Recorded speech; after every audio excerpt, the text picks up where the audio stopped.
Alright then, so Mal, you want to know how to render this further, where to go from here. First, I want to fix a few weirdness issues that's going on with the background over here, and then we'll get into the rendering. First, I'm going to duplicate this just so I have backup. Make a paper layer just in case. Okay. First things first that I want to do, I want to separate the character from the background, so let's actually duplicate that again and simply erase the background on that one, and then we're free to do whatever on this one. Let's see, name that background, character, alright, clip that, and this is fine.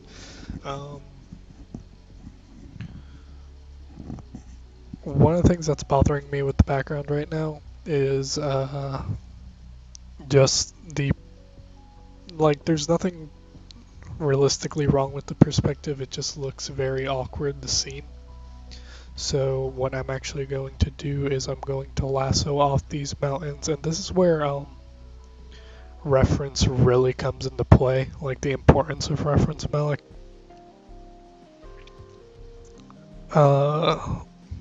Most cliffs are very organic, like there's no linearity to them,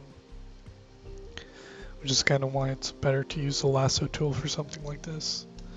I'm going to use this blocking brush here, grab this dark value, and nothing's happening. What the hell? Oh, there we go.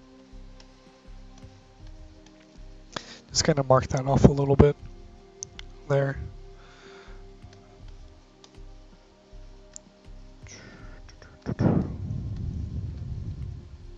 I know why it's having issues, because this is a very tiny canvas. Let's bump that up. And that's the thing with rendering also, if you want to render something nice and clean and tight, you gotta make sure you're working at a very high resolution.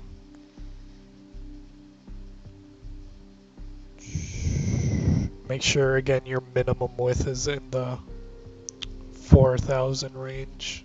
Resolution doesn't really matter that much unless you're printing. We're just worried about total pixel count. And everything's blurry now obviously because of the resizing, but that's fine.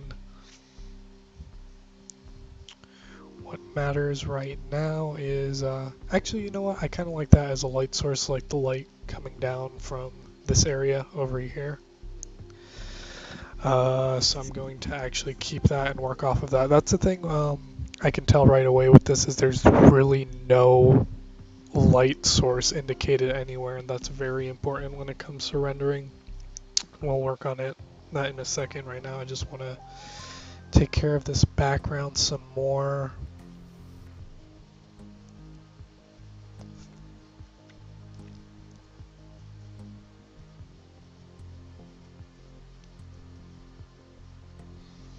And mountains, when they go off into the distance and all that, they don't just like completely crash into the ground. Like, it's usually always a gradual thing. Again, just look up any reference images and you'll understand that immediately. One of the images that I'm working off of right now, for example, here's a good one, pulling it off from the other monitor over here. It's just so many. So many. There's one that I did see earlier that was a really good example of like what I see you're trying to go for, but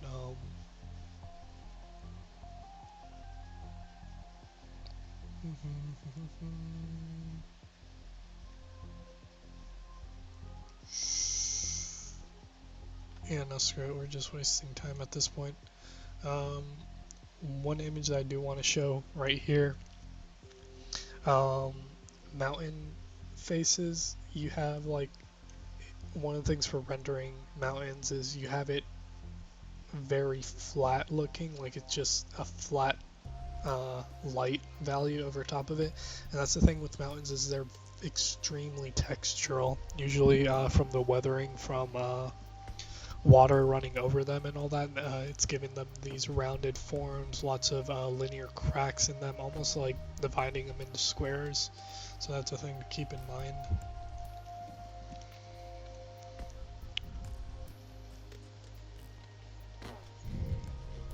And as you go further into the distance, they are going to fade out.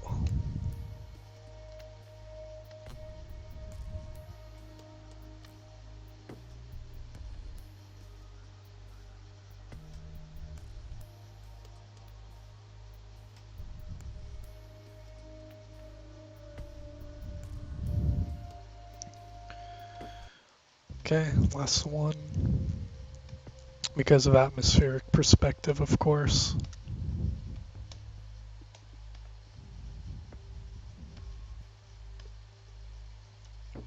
Throw that there.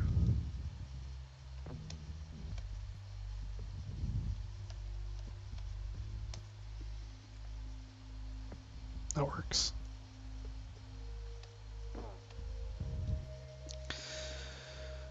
Okay, so I'm not going to spend all day rendering rocks right now. I'm going to just focus solely on the character, but um, that was one thing that was bothering me is how basic these mountains look, and actual mountains don't look anything remotely like that. Isolating the character, I sort of expanded on the mountain right there just so the character has a very specific area to lean off of.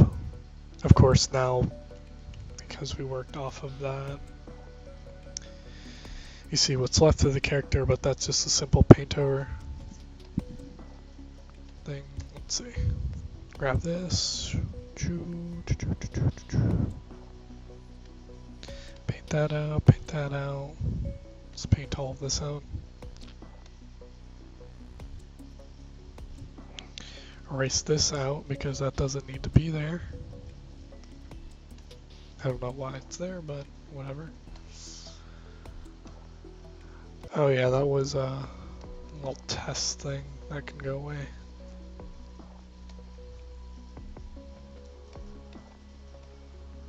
Also, when you're rendering a mountain, it helps to use something like a chisel-y, like brush. Maybe with a bit of texture on it.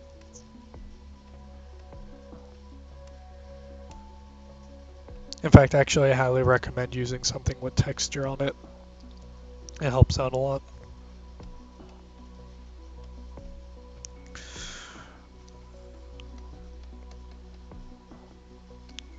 And just kind of mess up this edge a little bit because again, this seems way too linear and like hard cut to be an organic surface, organic hard surface specifically. So just cut into it a little bit like so, and that should do just fine.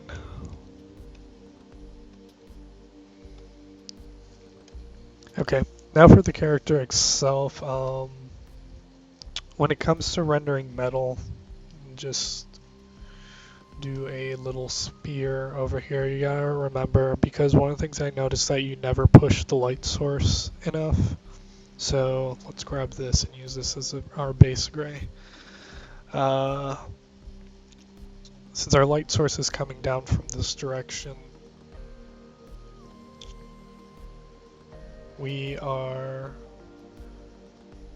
going to simply mark off that area in particular. I explained to you a bunch of time value relativity, and you have that in your design, so I don't feel like I need to explain that too much unless you need to, but just in case. 1 second.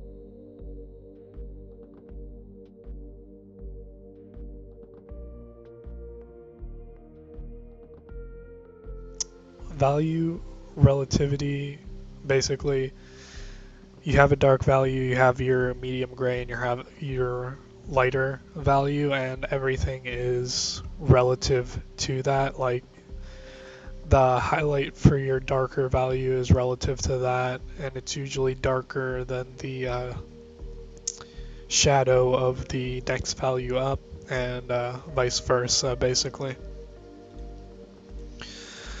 So, rendering out this sphere right here.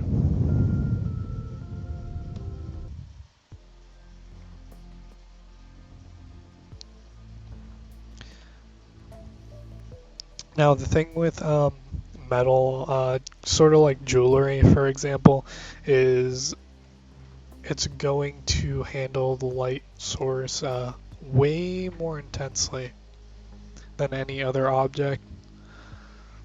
So just by adding that highlight there, you can already see it. This sphere looks a lot more metallic. We add a peak highlight there. In fact, yeah, just like add almost white there, and it just really sends the message home, especially if we add some rim light like so, or not really rim light, but bounce light. Metallic objects, you send off a lot of bounce light. Same with, I'm going to switch over to a soft brush here. The core shadow is also going to be a lot more intense, and usually a lot more centered right next to the peak highlight. And you can see already this little ball bearing basically. Looks nice and shiny and chrome. Ready for the gates of Valhalla. Okay. So those are just some things to keep in mind. You could also rendering out things chrome-like also helps for when you're going to weather things later. Like if you cut into it and sort of scratch it or mess it up or whatever, it gives you a nice base of values to work off of, like so. Also remember that with edges like these, when you do have scratches and such with the metal, they catch the light very easily. Like any little scratch, any little divot becomes emphasized by the light sources. So always, whenever you make a dark cut into it, always make sure to add a highlight wherever appropriate based on the light source. Again, helping to send the message home that this thing is made out of steel or whatever.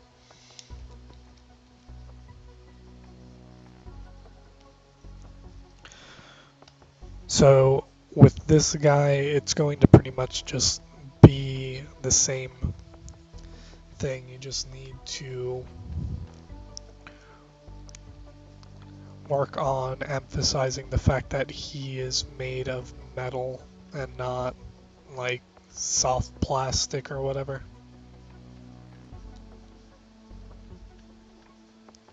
Adding some sharp highlights there to the edges.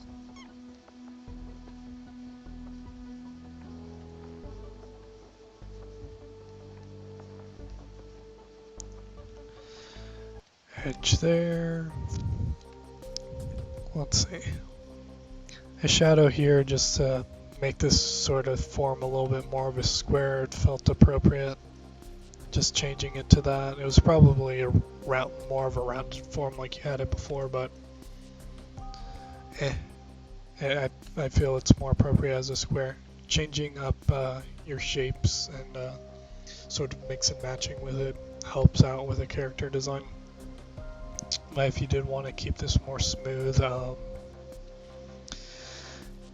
it's really simple actually. You just darken up this whole area here, and you lighten up this whole area here. Again, you add your rim lighting. And with the soft brush, let's grab some dark and add a dark edge over here.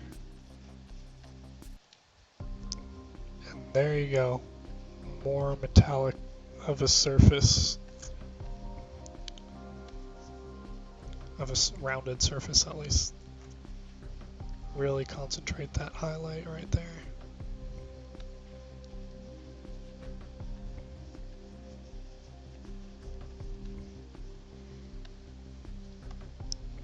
Now with this form here, it's basically, you're going to do the same thing. Over here on this side, you have to pay a lot of attention to where the light source is coming from.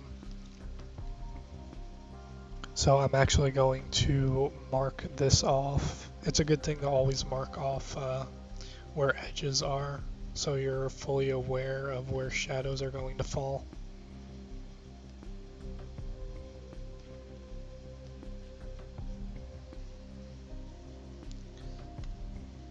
Take this and first lay down just a flat value.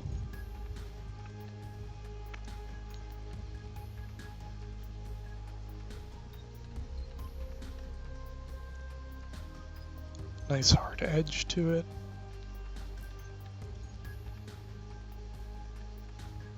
Remembering the light source is coming from over here, so this side is going to be a little bit darker right there.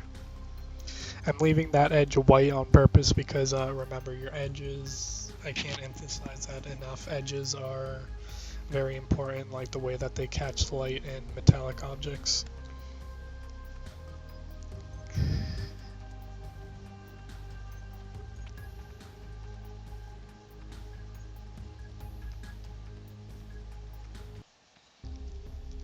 Carefully adding some value right there. Recentering this because this is a little bit off right here.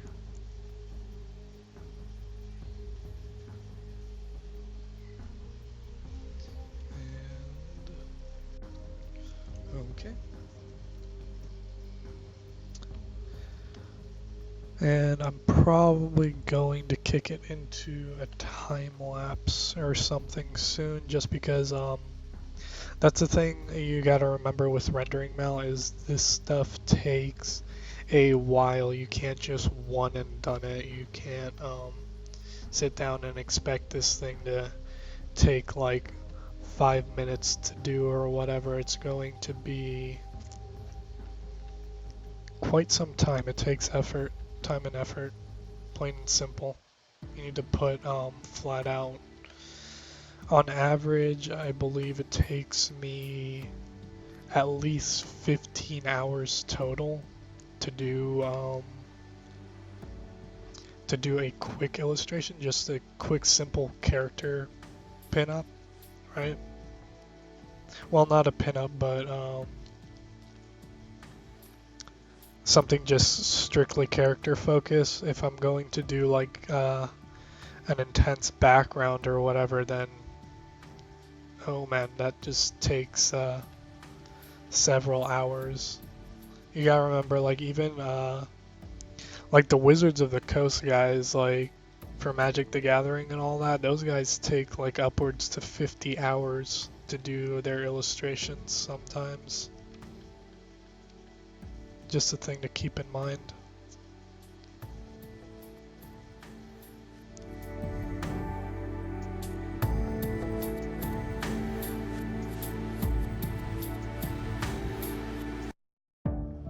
Another thing that you can do is always look to the artwork of your favorite artist. Look for inspiration, look for ideas, look for help with rendering just by really observing and analyzing how they handle like particular subject matters, how your favorite artist renders mountains, or how they render clothing or armor pieces, whatever, you know, just always be bringing in inspiration from everywhere that you can see, you know, like a lot of this stuff you just have to learn for yourself through careful observation, through studying, and just really figuring it out on your own. That's one of the challenges with doing art in general. Like, you can only learn so much from other people's teachings. Part of it is just figuring the stuff out yourself. One thing that I still like to do, which does help out a lot, is keeping some of those illustrations and things opened up on the canvas itself, just keeping it there right next to your own work. This helps you sort of get into the mindset that what you're working on should look something similar to this, which is right next to it. You know, it should always be somewhere in your peripheral vision, like directly in front of you or whatever. It just helps your mind just understand, okay, this is a targeted level of quality. I should aim for that. Does it look like this? No. Okay, just keep working away at it. Keep chiseling it until it's the way that it's supposed to be.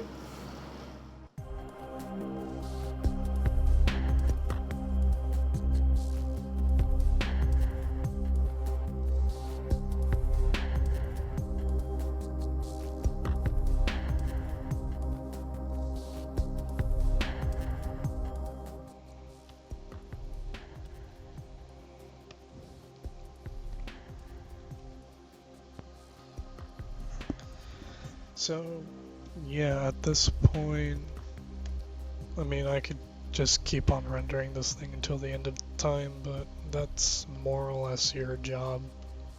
This should give you a fairly clear idea of where you should go from here. It's just trying to maintain good, clear forms, maintain hard silhouettes. Let me smooth that out just a little bit. Rendering, remembering where your light source is, and intensity of the relative values and such. Fix this up here. Make this spear look pointy. Yeah, there we go.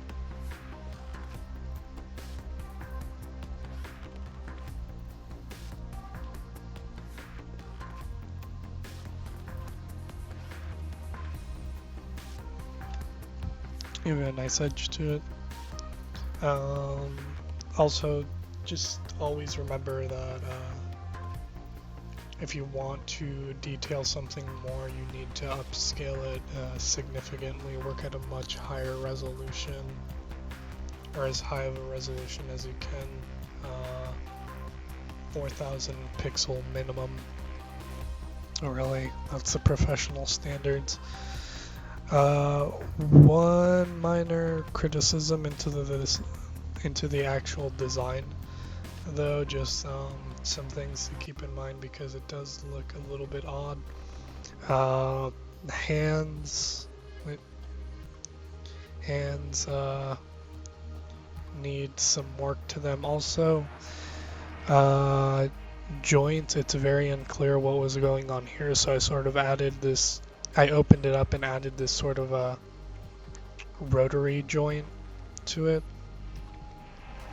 But also, I'm just kind of not a fan of the design for the arms themselves. Like, they just seem very basic, like, in terms of the rest of the form of the figure. Like, try incorporating some of these shapes into the arms over here.